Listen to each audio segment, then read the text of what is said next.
Todo ano é a mesma coisa. Chega o final de dezembro, todo mundo corre para escrever suas metas, para fazer a lista das 10 coisas ali que esse ano você vai fazer, você vai tirar do papel. E aí chega final de janeiro, fevereiro no máximo, você nem lembra mais que metas são essas.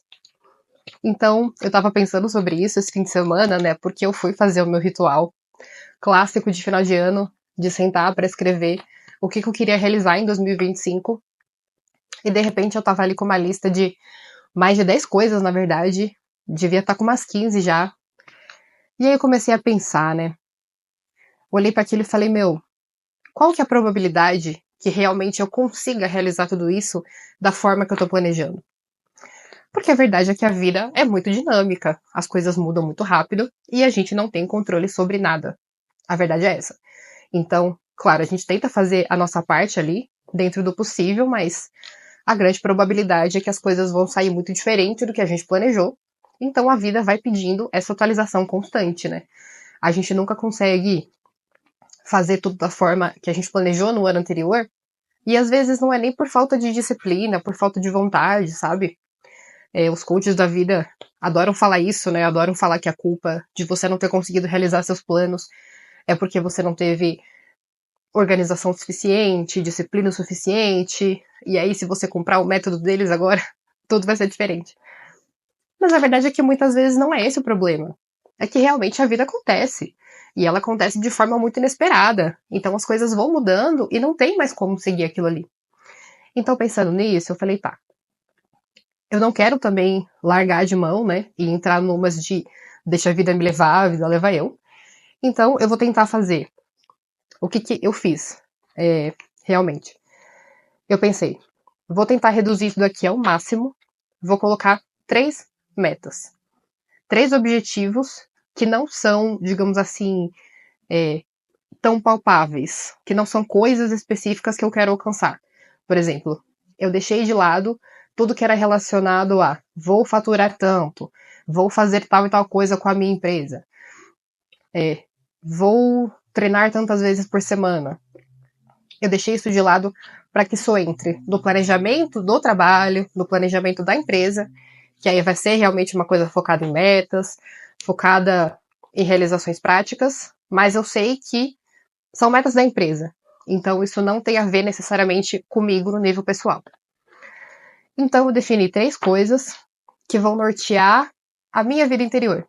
Então no último vídeo eu falei, e eu continuo acreditando nisso, claro, que cultivar essa vida interior e esse desenvolvimento pessoal do jeito certo, através de um autoconhecimento calcado nessa relação pessoal com Deus, é a tarefa mais importante de 2025. Então esse continua sendo o meu objetivo principal, e dentro disso eu elenquei 3 objetivos secundários que vão nortear a realização disso.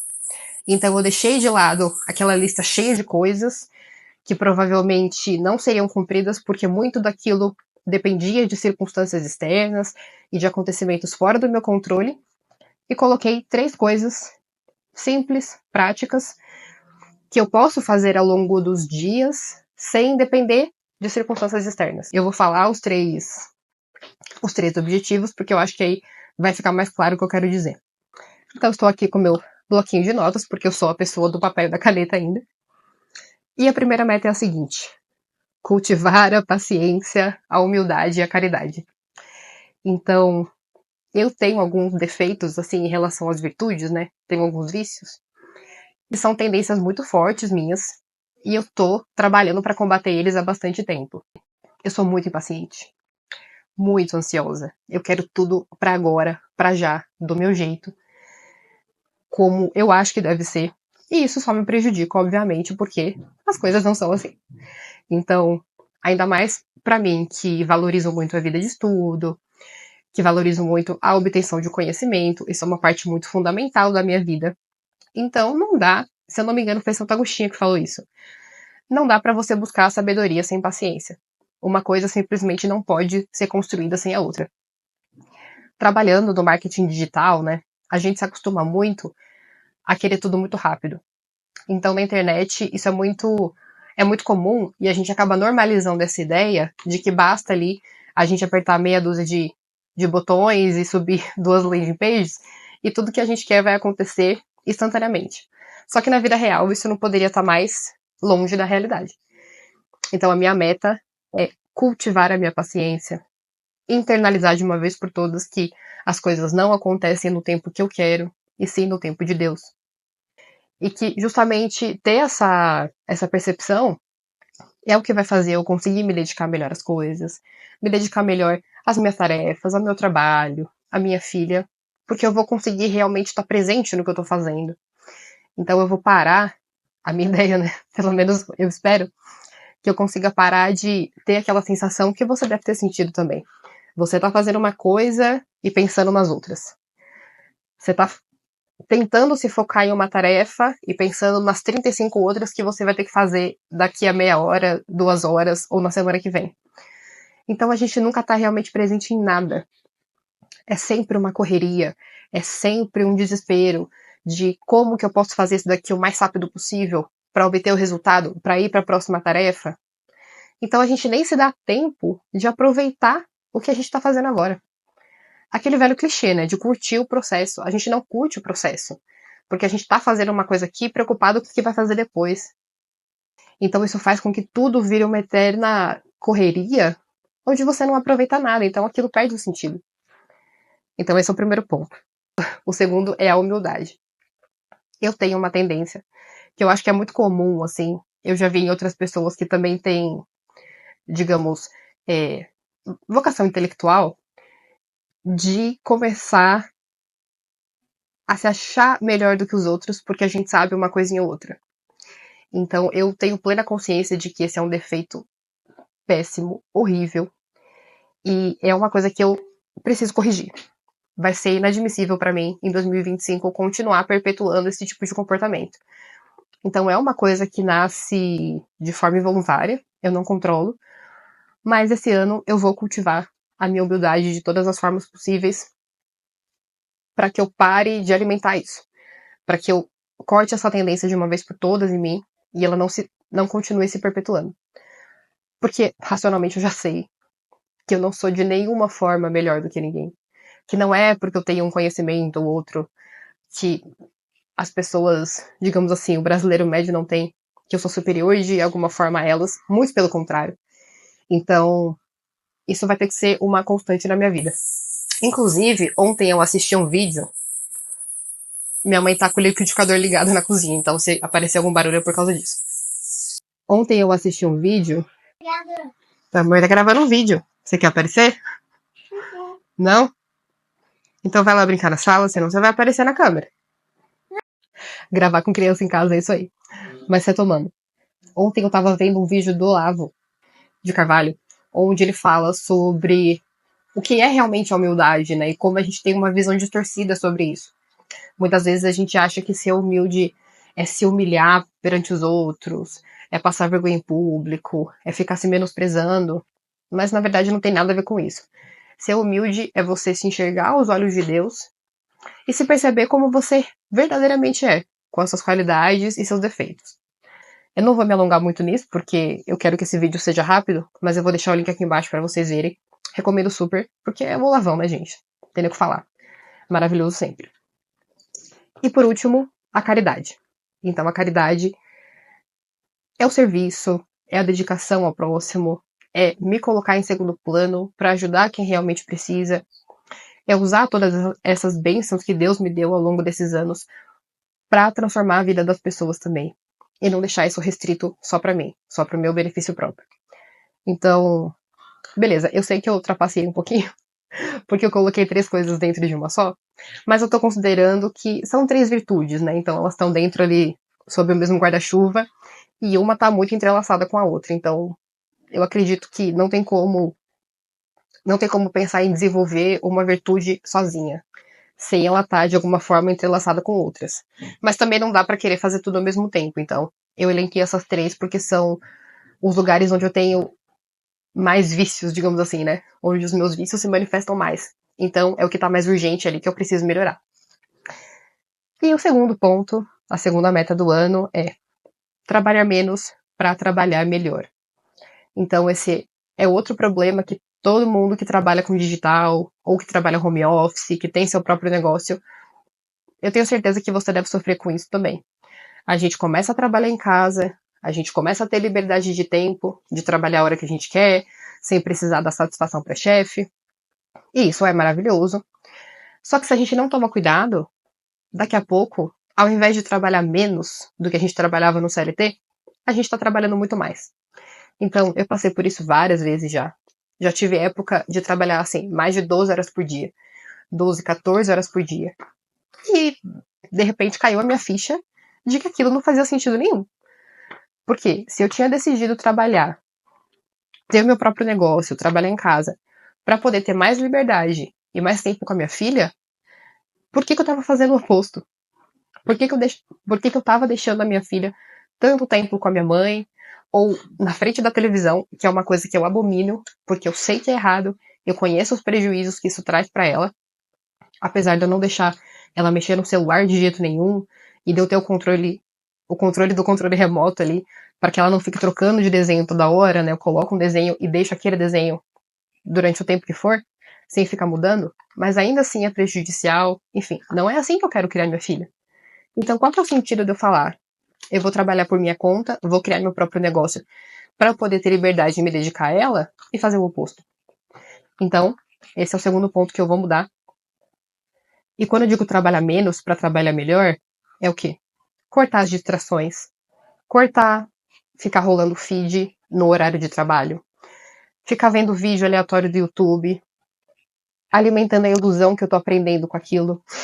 Então, aquela coisa, né? A gente começa a trabalhar e bota um podcast pra ouvir.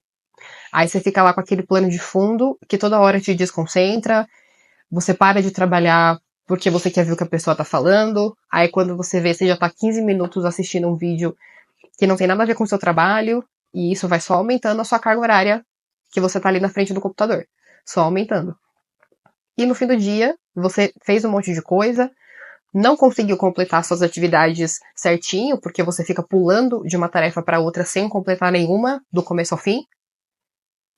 E no fim das contas, o que era para ser um dia produtivo, porque você tá ali fazendo o seu horário, sem chefe te enchendo o saco, acaba saindo pela culatra, porque você passou metade daquele tempo se distraindo e fazendo outras coisas. Então eu vou cortar tudo isso para trabalhar mais focada, com mais objetividade e com qualidade. Então, reduzir o número de reuniões que poderiam ser o e-mail, reduzir o número de tarefas secundárias que não precisariam tomar tanto meu tempo, tornar meu trabalho o mais inteligente possível para que eu trabalhe menos e com mais qualidade. Então, eu quero encontrar esse equilíbrio. O mínimo de horas que eu puder trabalhar com o máximo de qualidade para obter o melhor resultado possível. Esse é o equilíbrio que eu quero chegar. Para que eu possa passar mais tempo com a minha filha. Então, não faz sentido eu fazer tudo que eu faço, eu estar aqui falando do tanto que a maternidade transformou a minha vida, se nos bastidores eu estiver trabalhando 12 horas por dia, ao invés de passar esse tempo com a minha filha. Não faz sentido. É uma hipocrisia. E o terceiro ponto, por último, mas não menos importante, priorizar a minha saúde. Eu tenho muita dificuldade com isso. Claro, né? Ninguém gosta de médico, ninguém gosta de exame, mas assim, eu procrastino o tanto que eu puder para fazer o exame. Inclusive, eu tô com uma lista que meu médico me passou de uma bateria, assim, de um check-up faz uns 2 meses e não fui fazer ainda. Eu tenho dificuldade de beber água, dificuldade de treinar, eu odeio academia. Mas é aquilo. Adultos fazem o que devem e não o que gostam. Então, eu vou tirar uma horinha ali do meu dia para treinar religiosamente todos os dias. Nem que seja em casa. Às vezes realmente não tenho tempo de ir pra academia. Mas eu vou fazer ali meia dúzia de agachamentos, de flexões, do que for. E não com o objetivo de ficar gostosona, de ficar sarada, de ficar, enfim, aquela coisa que a gente vê muito na rede social também, né? É um culto excessivo ao corpo, à imagem, acima da saúde em si. Minha saúde é direcionada para que eu possa ser uma boa mãe, uma mãe melhor, para que eu possa ter um tempo maior com a minha filha, saudável, né, sem dar trabalho para ela, sem ser aquela idosa que com 60, 70 anos já tá em cima de uma cama precisando de cuidados. Então, Não, você pegou uma madeira. leva lá pra vovó. Tá bom. Ela entra aqui a cada 5 minutos, não tem jeito. Mas eu já me acostumei e vocês vão se acostumar também, porque é isso. A vida da mãe youtuber é essa. Então, onde é que eu tava? Saúde. Então, eu vou me obrigar a treinar todos os dias e dar um jeito de fazer isso ser o menos doloroso possível, porque eu já aceitei o fato de que eu não vou começar a gostar de treinar. Enfim, vai ser aquela coisa que vai ser inserida na rotina até virar um hábito neutro, digamos assim, que não fede nem cheira. Que eu não gosto, mas também não desgosto. Enfim, faz parte do dia e vai estar ali. Tomar 2, 3 litros de água, 2 litros no mínimo, que é um saco. Eu não consigo gostar de tomar água também. Mas enfim, é aquele tipo de coisa chata da vida adulta que a vida adulta te obriga a fazer. Então é isso. Retomando. Cultivar as virtudes, principalmente paciência, humildade e caridade. Trabalhar menos para trabalhar melhor e poder me dedicar mais à minha filha. E priorizar a minha saúde para que eu possa servir mais aos outros. Não para me autoengrandecer ou para cultivar a beleza externa ou nada dessas coisas que no fim das contas acabam caindo num narcisismo de novo, né? A gente faz muitas vezes, se mata na academia, passa 2 horas lá, não porque a gente quer ter uma saúde melhor para poder servir as pessoas ao nosso redor, mas porque a gente quer ficar bem na foto. Então essas são as minhas metas para 2025. Eu espero conseguir manter todas elas até o final do ano, mantendo essa consciência de que elas são uma forma de nortear a minha vida e não só coisas específicas que eu quero atingir. E de alguma forma eu espero que isso inspire você a pensar nas suas metas também de forma menos hiperbólica, né? Porque não adianta fazer uma lista ali de 15, 20 coisas, porque você não vai cumprir. Você já fez isso antes várias vezes. E você sabe que no primeiro trimestre, metade delas, você nem lembra mais o que era.